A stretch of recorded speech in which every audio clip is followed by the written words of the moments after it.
Hi,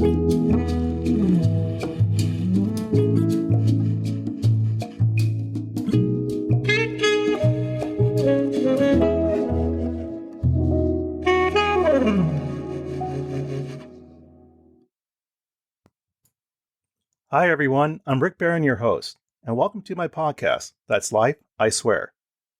Today, I have the pleasure of introducing my very first guest to my podcast show. My guest today is Shelley Karpaty. She is a writer, meditation teacher, a parent herself. She's also a mentor for parents with neurodivergent children. As a certified meditation practitioner, Shelley infiltrates everything she touches, leading students at all levels to their intuitive, compassionate heart center. As Shelley puts it, she will walk the walk with you, breath by breath. Let's jump into this. Shelley, welcome to the show. Thanks, Rick. It's really great to be here. Oh, it's great to have you as well.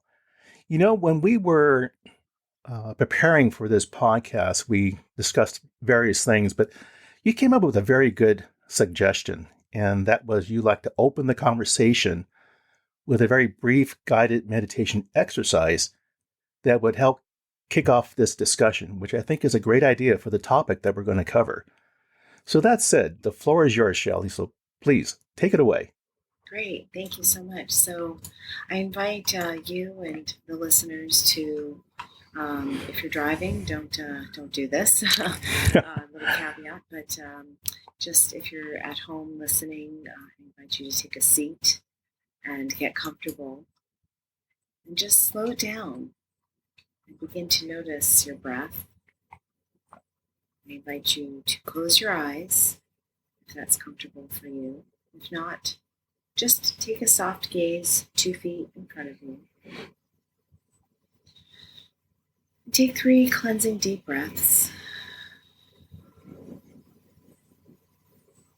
This notifies your body it is now time to be here in this moment.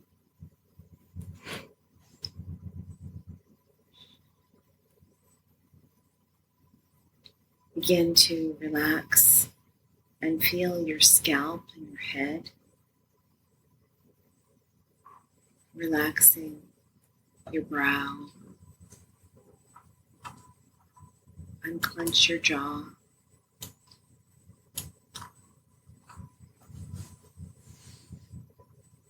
begin to feel your neck and your spine, tall and dignified,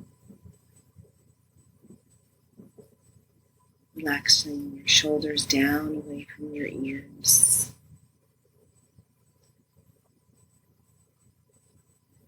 Feeling your arms hang gently,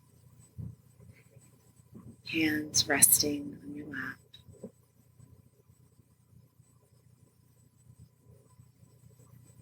Feel your belly rise and fall with each breath. As you notice your torso.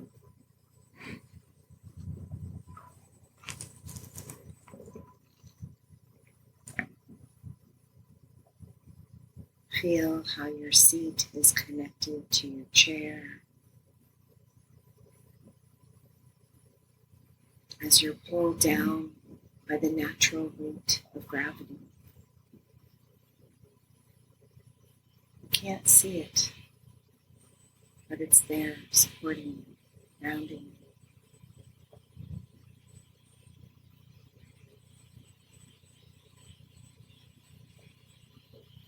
Continue to breathe and relax.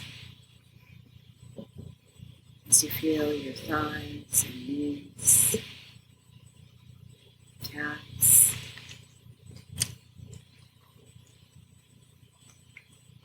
your feet also connected to the earth, pulled by the natural magic of gravity.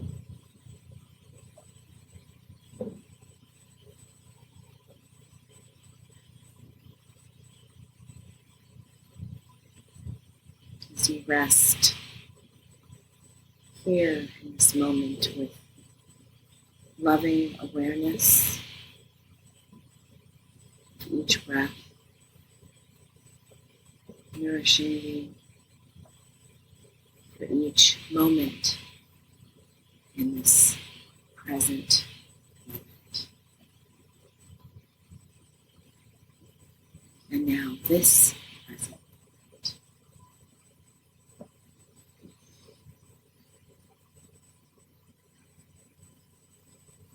And when you're ready, you can come back into the outward space and join us in our conversation. So gently open your eyes and come back. Wow. That's very nice. It's not something you just kind of just blurt out per se. I love your delivery because it really made it very soothing to the ear. And it really, at least for me, it put me in a very comfortable state of mind. And like I was telling myself, I was thinking like, God, there was a point where almost fell asleep. It was almost too good. No, I mean, I think for the most part, reciting something like that, I think is very helpful for people during the course of the day when things just get so out of hand that you just kind of take a moment. And Lord knows I've been there many times, but you want to just take a step back and just settle down. The world of meditation, I know people have so many concepts of what it is, what it entails. But from what you have been learning over time, because I know you're a certified practitioner, what if you had to tell people today what meditation is, how would you explain that to them so they have an understanding of, hey, this isn't all quack, if you will. I mean, this is something that really is very, very helpful. Yeah, I would love to describe what meditation is for me. And the lineage that I studied is called Vipassana, which comes directly from the Buddha and Asian ancestors. Mm-hmm. And it was brought west by people like Jack Kornfield, who's my core teacher, one of my core teachers, and Ram Dass and Sharon Salzberg, which I know we'll get into later. However, this particular type of meditation brought from the Buddha is a way for us to become comfortable with our incessant thoughts and thinking and egoic minds that run our day, our daily lives, which we certainly need. Mm-hmm. However, meditation and connecting to our present moment allows us to just soften a little bit. It also can be very therapeutic, emotionally and mentally, as you become a little bit further along, as you sit further along, things will come up. And so this particular type of meditation, insight meditation, it can be very therapeutic, emotionally, as well as physically in some ways, because the mind is very powerful. Oh, sure. I mean, I'm sure there are those moments when, an event or even someone, exasperates you, well, I'm not going to let that person rent space in my mind. I'm just going to just mute them out, if you will. And I think for the most part too, now that we're talking about this, I think for some people, they need to take time to take a step back and realize, in the course of a day, is it really worth it to just stay on something that's just going to keep continuing to get me upset? And why? Why let it get to you? You need to release it. And I think, in part, what you're just describing, and even the walking us through the meditation opening, you realize that you're going to encounter a lot of things on the outside of your life that are going to just, kind of punch you in the stomach emotionally. But then you realize, is staying in that state of anger really worth it? Why? You have to find a way to get yourself out of that bubble. What was the biggest thing that really caught your attention to say, the world of meditation, understanding how this works, there's an area I think I can really dive into, and it's going to help me not only master this craft, if you will, but in turn to help others in turn. Yeah, I think what I realized was uh, that it was something that when I realized that my teachers would say, like, everything is impermanent, everything is going to change Mm-hmm. from your emotions in that moment. Like, I just wanted to address, like, what you were talking about, and when somebody comes at you and or have such a visceral reaction and feeling that, the more that we can understand what's happening inside, the Mm-hmm. better response we can have to them instead of reacting. So Right.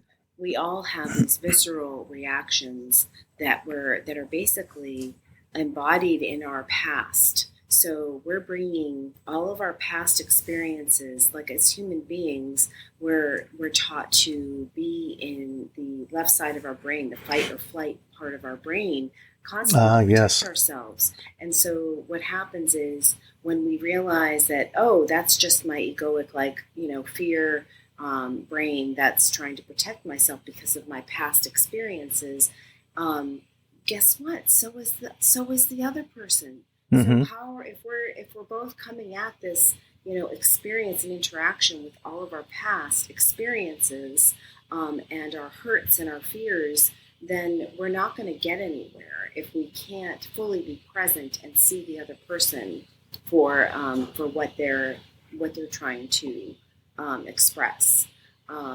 People always say, "Oh, it has not." The way people treat you has nothing to do with you; it has everything to do with them.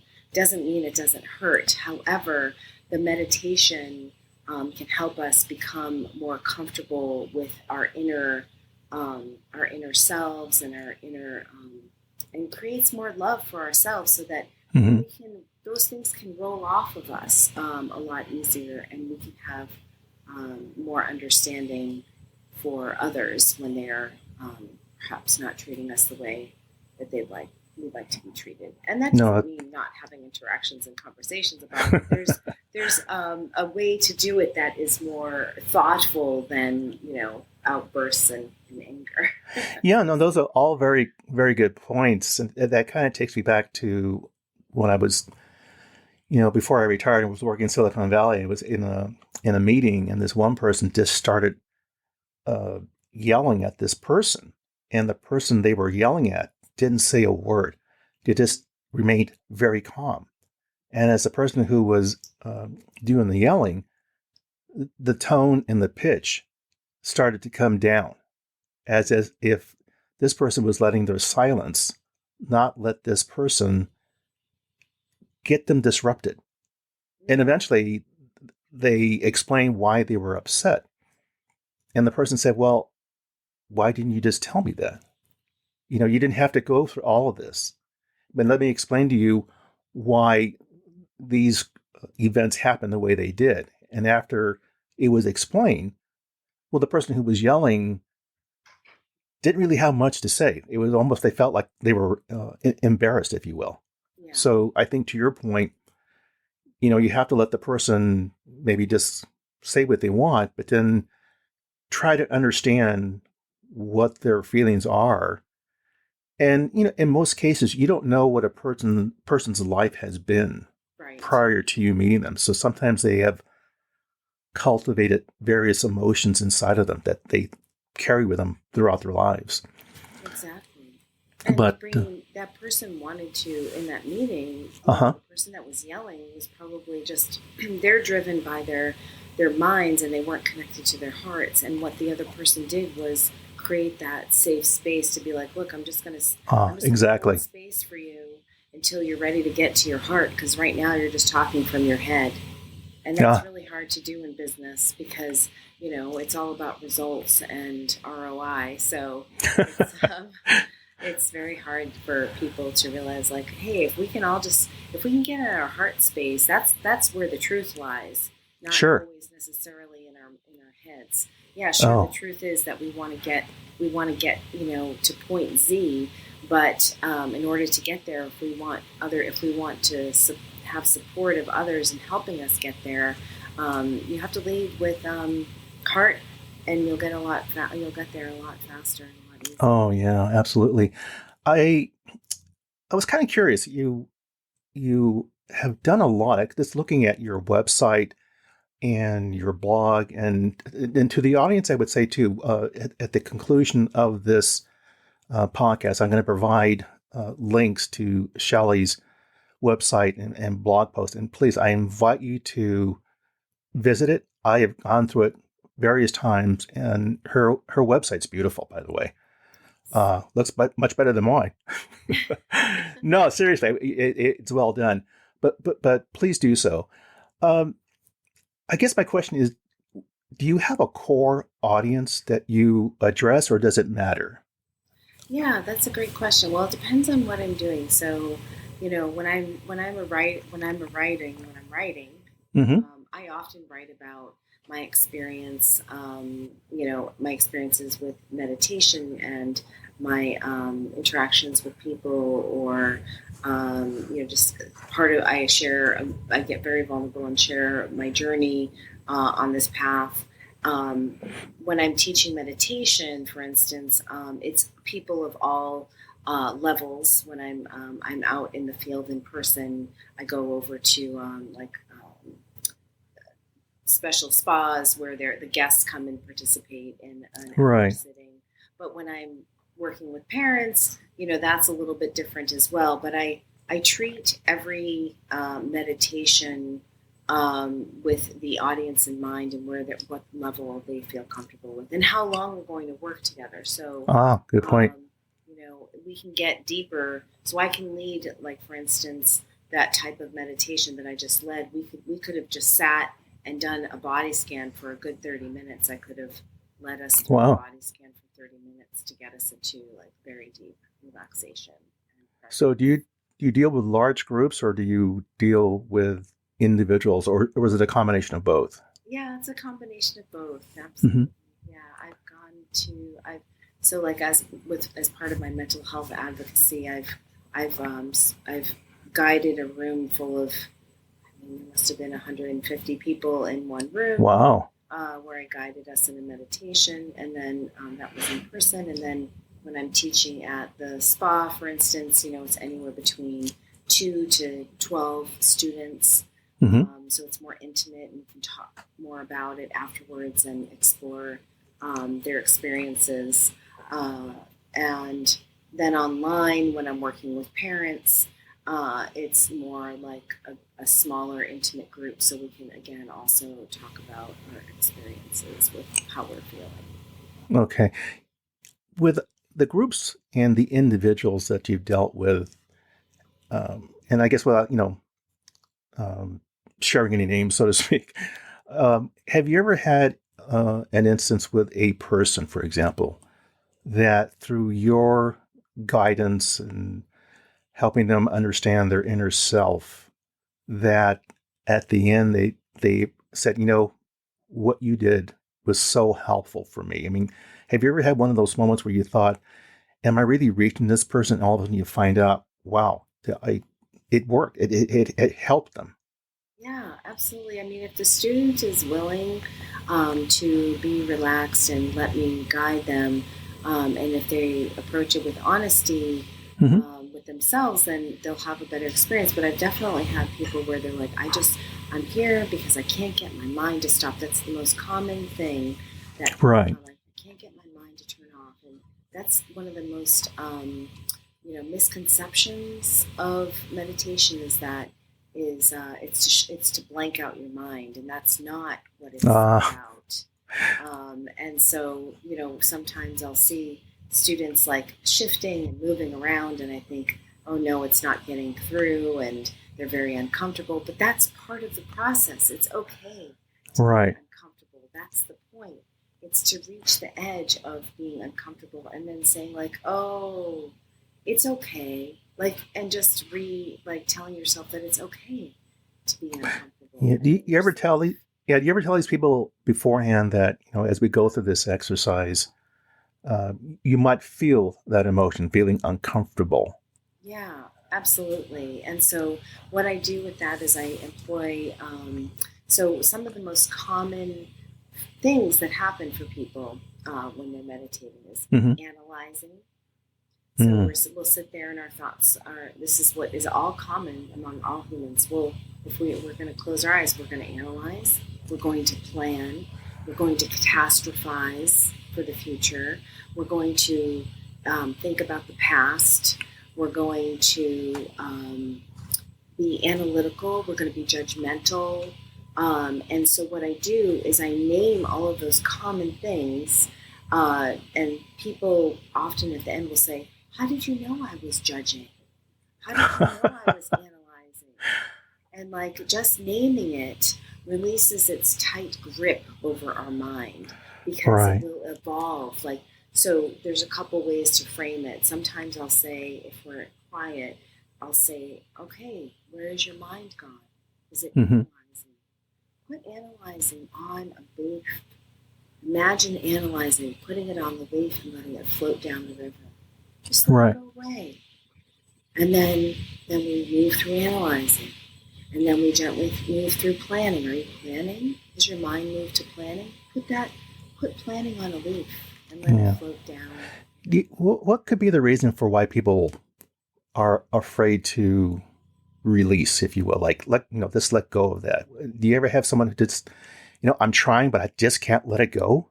Yeah, absolutely. It takes time. You have to be patient with yourself. And, Hmm. I think people are really afraid for those deep emotions to come up. Yeah, I think people, I guess, when they come to you, they're wanting instant, gratification. Like, oh, good, I'm cured now. Bye. Well, that's the American way, Yeah, I right? We know. all want something for nothing. Oh, no, no, no. As I was doing some research on you, I came across where you created a webinar during the COVID pandemic, Mhm. and it was called Meditation Journaling, excuse me, using the power of Enneagram. Yeah. What drove you to create this webinar, and what is Enneagram? Yeah. Oh, it's my favorite. That's one of my favorite things. So yeah, before the pandemic, I became certified Enneagram coach, and the Enneagram is an ancient tool. It's a personality system that came way before Myers Briggs, which many people will be familiar with. Oh, yes. It was way before that. It's actually is derived from the Greek. Ennea means nine. There are 9 types on the Enneagram. There are 9 main personality types that we have a little bit of all of them in our personalities, but we have one dominant characteristics that make up who we are.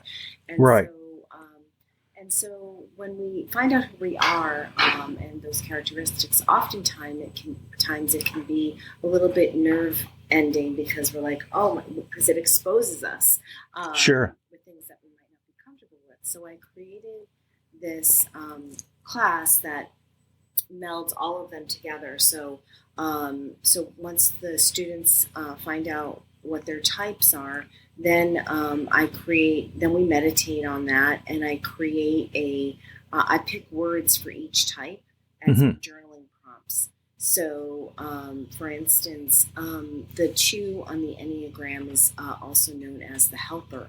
And so, with the helper, I would find words that might be triggering for that person, and I would have them just do some free writing based on those 4 or 5 words that Right. the helper. Yeah. Now you did this during COVID. Was this like when COVID was at its height pitch, or Yeah. Yeah, it was that at the had? beginning. Yeah, I mean that had to bring in a lot of high emotions. Because what everyone was going through, not Yeah. knowing why is this happening, when's it going to end, and I'm sure some people were wondering, am I going to survive all this?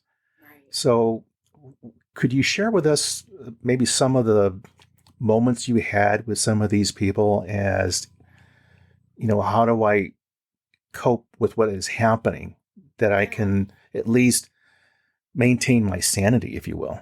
Right. Well, I think people were just really happy to be together in that Hmm. space. And because they didn't know one another and because it was on Zoom, it was really challenging for people to feel safe enough to say, like, hey, this is coming up for me. Because it's, while it's kind of like we became our own therapists with our writing. Right. And so people didn't really share like what was coming up for them because they didn't know one another. Now, if this was an in-person, week-long session that I was running with a small Hmm. group of women or men or combined who knew one another, then I think it would have been a little bit different. But it is a personal excavation journey. Right. What did you learn about yourself when you were doing this webinar? What Yeah. did you find that as a result of doing this, you learned other aspects about your personality or your how you work in this world of meditation? Well, I think the universal theme throughout all of it is that everybody wants to be seen, Mm-hmm. heard, and validated. Mm. And while there may be certain characteristics that come up in each of these types that might be unnerving to realize, it doesn't mean that it's set in stone, and it doesn't mean that you can't work with it and it's not malleable. It's just Right. taking the willingness to look at it. Yeah, I think you said the word validation. I think that's what people want today. They want to say, "Hey, I'm okay, and everything is hunky dory." And I think for many people, they're willing to say, "Look, I came to you for help, so let's have a constructive discussion." And then you have some people who they want to come, but they just won't open up to you. And that Yeah. have you ever had those instances where like, I can only go so far with this person, but they're just not wanting to step out of their zone, if you will. Yeah, I mean, that often happens when I'm just teaching somebody just for the Hmm. day, like at the spa. I can tell that they couldn't get there, and every sitting is different. And I have to say, I'm not a therapist, so I have to support them and I like to reframe questions that they might have because Sure. everybody actually has the answers within themselves. So really, it's about answering people's questions with their own questions so that they can get to their own answer. Right. Now, on your website, excuse me, you called out that you're a certified meditation practitioner. How did you get into getting that certification? What was involved in the time duration and just having to go through all this exercise to get to the point of where you are today? Yeah. Well, it was so I knew the teachers because I had sat with them before. Jack Cornfield, I had sat with him Hmm. in person on Maui, where I attended various Ram Dass meditation retreats with some Right. really amazing teachers, and so I decided I would enroll with Jack's program, which was part of Sounds True, which is a spiritual publishing house. So Jack Cornfield and Tara Brock are the main teachers, and it was an application process, so I had to write essays, I had to get references, I had to be accepted into the program, and it was about 10 hours a week Hmm. with an online cohort, some live, some recordings, experiences, and it was a really beautiful experience over the 2 years. I also had to create classes and like a practicum where I had to have at least 10 students in each practicum that I Wow. did. And yeah, and then I had to do somewhat of a test. I had a mentor that had to like walk me through the tests and things like that. So Yeah. So this wasn't yeah, a walk in the park, was it? It yeah, was, yeah, a lot of effort to put into this. So that's great. yeah. Um, as I was doing my research, I found out that, and maybe you've touched on this already, so excuse me if I'm repeating myself, that meditation can be used as a tool for personal growth Yes. and self-discovery. Hmm. What what does that mean? That's Yeah. Well, I think as you get further along in the insight meditation path. Mm-hmm.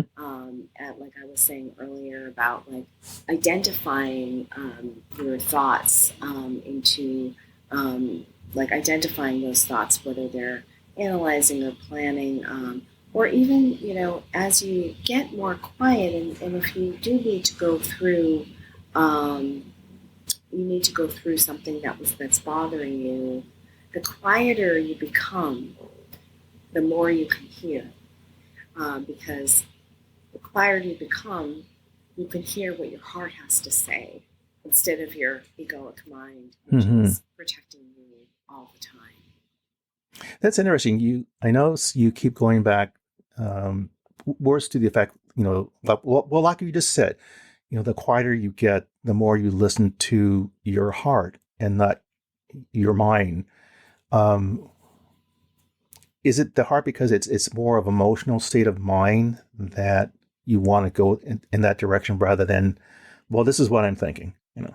Yeah, absolutely. Like in the Enneagram, for instance, we have what's called three centers of intelligence: Mm-hmm. the head, the heart, and the gut. And so when we meditate, we're able to connect those three centers of intelligence a lot easier and faster. And so Okay. the more we do that, the higher intelligence we have with responding to our lives, and in turn opening up, you know, time. Some things that happen for me when I meditate every day. Time goes by slower. Mm-hmm. It's pretty amazing. I can accomplish so much more. My relationships have gotten better in my interactions with people because I'm slowing down. I'm not thinking about what am I going to say in response to that Right. person. I'm really listening so I can hear. Employing this active listening is only available to us if we understand how to actively listen to ourselves. And, you know, the body, they say, you know, the body has a memory. And so as we're excavating all of these memories and thoughts that come up, you know, we realize after time they change and evolve. And, you know, we know that time, you know, I know that time can heal. It doesn't mean we have to like forget about it, but Sure. time does heal wounds and some pain. However, it's about understanding that and not letting it sit with us in every present moment. Like, Oh, absolutely. You know, like when I lost my parents, my mother went before my father, and you know, my wife and I were taking care of both of them in the final years. And oddly enough, for me, when my mother passed away, and you kind of go into automatic mode of, okay, have to deal with the burial, have to deal with taking care of my dad, all that. And then I did the same thing when my father passed away. And, you know, I had to deal with so much with their, you know, all of their belongings and the family. But long story short, you know, I held everything in. And I guess without even realizing it, I wasn't letting my emotions come out. Yeah. So it was maybe 2 weeks after we had buried my father. I'm sitting here in my den and I'm listening to this piece of music that I had heard before, and I can't remember the name of the song. But when I heard it, it just, all of a sudden, it just hit me and I broke down crying. I mean, I'm not ashamed to admit it. I actually fell to the floor and cried. But I think it's one of those moments where you just, like you say, you have to listen to your heart, and time will heal all wounds. You just don't know when it's going to happen. Right. And when that door opens up, you kind of cleanse yourself, if you will. Yeah, So, I think it evolves. And thanks for sharing that story. That is sure. really beautiful. And, you know, grief is something that we all experience as human beings. And that we all experience grief, however, differently. We Right. experience grief in our own personal way. And, you know, grief is something that is it evolves, and it doesn't necessarily even go away. It expands and contracts, and it comes up. Sometimes it might be a big shape like a beach ball, and then the next day it might feel small like a like a lacrosse ball or something like that. So Right. it's just we as human beings we have all of these common emotions that we once we begin to recognize, we can allow them to flow a lot easier instead of like pushing that because you were holding it together, like to be like, I got to get this stuff done. I have to take care of Right. these things. So you hold it together, and then finally, your body is like holding on like with this like tight grip, and this is what our brains do. We hold on so tight to the way things are supposed to be, and meditation allows us to release that tight grip Mm-hmm. of our lives and our emotions. Oh yeah, I can tell you, I've been there. Yeah. uh, I think you touched on it a little bit, but what are some of the the top three, if you will, misconceptions about meditation? Yeah, that it's about getting a blank mind, right? Yeah. That we're supposed to just blank out. That there is such a thing as enlightenment. That there's something to Right. achieve. There's nothing to achieve except for more love and compassion for yourself. And let's see, what would the third one be? That you can't do it. Everybody. Oh, really? Everybody Wow. can do it. Yeah. I'm surprised. I didn't think that People are would like, oh, I be. just can't do it. It's not true.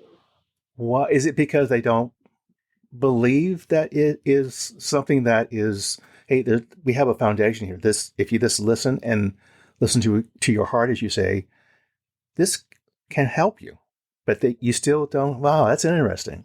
It's a practice. That's Yeah. the thing.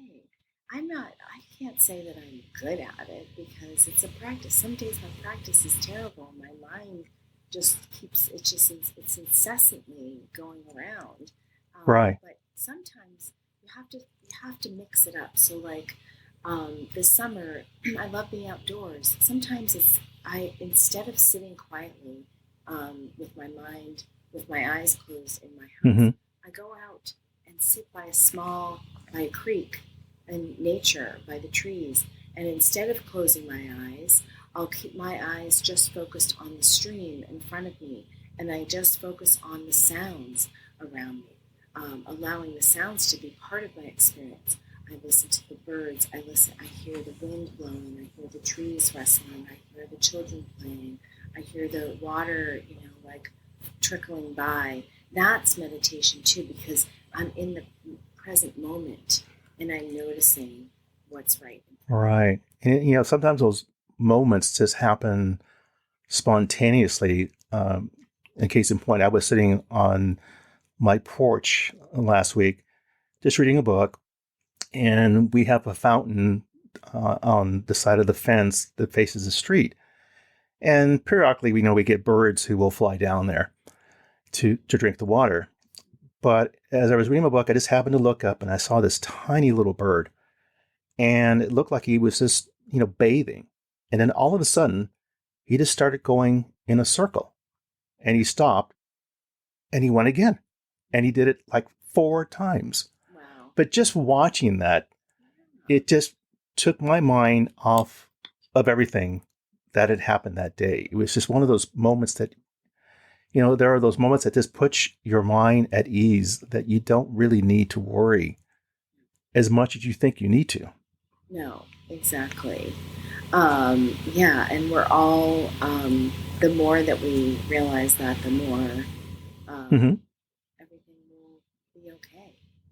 So you mentioned some influencers to me that you asked me to look up on, and one was Ram Dass, Jack Kornfield, Sharon Salzberg. Forgive me, I forget the other one. But of these influencers, I'm sure they all had their pluses and minuses, but which one really stood out the most with you, and why? Well, my entry, it's a few different entry. I have a few different entry points into this world of Mm-hmm. meditation. And the first one I have to mention is Wayne Dyer. because he was really instrumental to me when I first became a parent, and my son was 2 years old, and Hmm. I would wake at 3 a.m. and I would turn on the TV to PBS for some reason, and this is like before all the streaming, and I turned to PBS, and Wayne would be walking the stage talking about the power of intention, and Right. so that was like an amazing entry point, and then I would say about 10 years later, I was invited to go on my first Ram Dass retreat. And of course, Ram Dass is like, he's like the father of all these teachers that pretty much came after. Like Wayne was, Ram Dass was Wayne's teacher at one point. Um, Oh. so in any case, and Ram Dass is an American um, yogi who was a Harvard psychology professor. His name was originally Richard Alpert. He was a Harvard psychology professor and Stanford graduate, Hmm. and he found his way into his mind through experimenting with LSD in the late 60s, along with his um, friend and partner in psychology at Harvard, Timothy Leary. But what he realized was like, how do I get to this euphoric place without using drugs? Ah. And so he went to India and found his guru, Neem Karoli Baba, and the rest is history. And he wrote the book called Be Here Now, which is Hmm. instrumental to many people's lives, in the counterculture movement and still today. So I sat with Ram Dass on Maui about 5 times with him, and unfortunately, after he had his stroke, so he was Oh. stroked. He called it. He was stroked, and he was confined to a wheelchair in Maui the last, like, I guess 10, 15 years of his life. He just Wow. passed like 4 years ago, about 4 years ago, and so I was really fortunate enough to meet him and talk with him a little bit, and also meet other teachers that like Jack Kornfield and Sharon Salzberg. So Sure. he really weaves psychology and spirituality, and that's my thing. I love those two points that come together. Hmm. I could go on and talk about him forever. Because he's so well, special. well, feel free to. I mean, no, I was as I was sharing with the audience, and I encouraged them to go visit your website. I was looking around, and I came across something, and I don't want to give it away, but it started off that saying that meditation is an opportunity. Mhm. And when I read the words, I thought, "Oh, that's lovely." I was wondering if you could read that or recite it to the audience, if you have the the website up in front of you by chance. I'll give you a minute there. But Yeah, it's about if attention and intention. Yeah. okay. Attention is focused awareness, but intention is awareness given a purpose. And so Mm, my purpose is to clarify your attention and intention, bringing self awareness through meditation to improve your relationships hmm. and to clarify your communication to express your reality. Okay. Now, could I ask you to read that to the audience? Because I really think that I think this is a lovely passage, and I think they would love to hear it if you have it in front of you, or if not, I could read it for you. Oh, is that the one that I just read, or was there a different one? Well, you had another one that where you called out you just had updated your website, and it started off where meditation is an opportunity to become friends, but it goes Oh, on after that. yes. Thank you. Yes, I have that one up. Okay. Meditation is an opportunity to become friends with our automatic and habitual thoughts and delve into the inner wisdom and compassion inherent in all human beings. This Hmm. practice transforms your relationships with yourself and others over time. And for parents, it can particularly strengthen their relationships with their children. No, that's very pretty. What what motivated you to write that passage? Because I'm sure you put a lot of thought into this. Yeah. Well, because it's something that I've had to excavate myself. I do have I have a child who is neurodivergent, Hmm. and he's been living with some mental health challenges. He lives with schizophrenia. It's been for 8 years now, and I've realized that he is my teacher. Mm. I am not the ruler of him. I am not the control freak. We're here to nurture and keep our children safe and protected. Hmm. However, what I've learned from this experience is that um, he has to have his own journey. He has to have his own. It's his own karma, just as Right. I'm having my own karma. And we're each individual souls on our own journey and our own path. So I'm here to guide, but I'm not here to control. And Sure. so it's this letting go that I have to do all the time because it's very easy to stay in fear. And all I can do is change myself. And I so much love to help parents realize Hmm. that as much as we want our children to be happy and successful, they will do it in their own time and in their own way. And we can't continue to Right. protect them. It's like Kahil Gibran says, your children are not your children. They belong to the world. Right. So I think you've kind of alluded that you have worked with other parents who have a child, that is, divergent, if you will. So I imagine there's a common ground there between, or common bond, excuse me, between you that there's a lot you can share Yeah. with one another. And I think when they hear it from you, it just really, here's someone who understands. And so I'm sure those conversations have been very, not only beneficial to the person that you're talking to, but for you, because I'm sure it gives you inner strength to know there are other people out there who are also dealing with the same issue, if you will. Yeah, it's I work so I hold two parent support groups per month.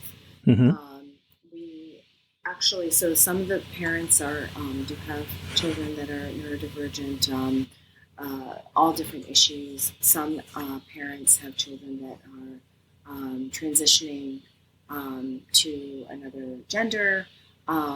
Some are dealing with children that have maybe addiction issues or codependency issues. And so, again, like I'm not here as a therapist. I'm just here to hold space Sure. and use. So what we do is we meditate together. I guide everyone in a meditation, and then we chat. Have like a 2 minute. Everybody does a 2 minute check in, like how they're feeling in that moment. So Hmm. we're in the present moment, and then we read a teaching from Ram Dass about parenting or relationships, and use other spiritual teachers where we'll read a passage that I curate, Right. and then we'll talk about that and say, how can we use this passage to be better parents and to accept our children as they are and with unconditional love and not with Hmm. these expectations that we need. Wow.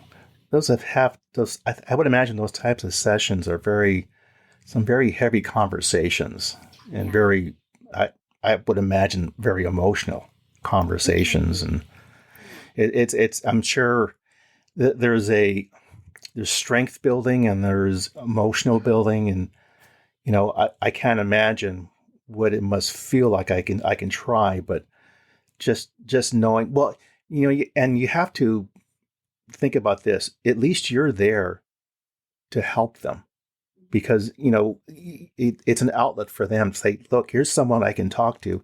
They understand my world. Right. So I think that is of a huge benefit to them. And I think it has to give you a lot of gratification. Yeah, it's a really beautiful heart space experience that we barely know each other, but I don't know, there's something that happens that we just get right to the heart of it all very Sure. quickly, and it's not a like stitch and bitch session, it's not like it's we come away. I know that we all come away feeling supported and seen and validated. Sure. Do you periodically get any uh, emails or letters, if you will, from people who have attended your sessions and say, "Hey, Shelley, I was in your class about a year ago or whatever, and what I learned from you has been extremely helpful for me." I mean, those are my words, but do you ever get that type of feedback from people like? Yeah, yeah. I can read one of my testimonials, actually from one of the parents that I've been Mm-hmm. working with. He said that as a divorced parent struggling to raise a transgendered adolescent in a Mm-hmm. more away from loving way, Shelley's co-facilitation of the parent sangha has brought me the emotional support that I need to keep going, but also the spiritual guidance to find some direction on the path. Uh, And so, and then other people have said stuff like taking time to meditate with me has helped me let go of some of my worries and to be more accepting of reality. So, yeah. so yeah, I'm super grateful that. And then people can meditate with me anytime on the. I have recordings on the Insight Timer app, Oh, okay. so people can find me there and So listen to when we get this podcast ready to roll, I guess people can go to your website to get information of how to get in contact with you and find out about courses you provide. Or Yeah. okay, that'd be great.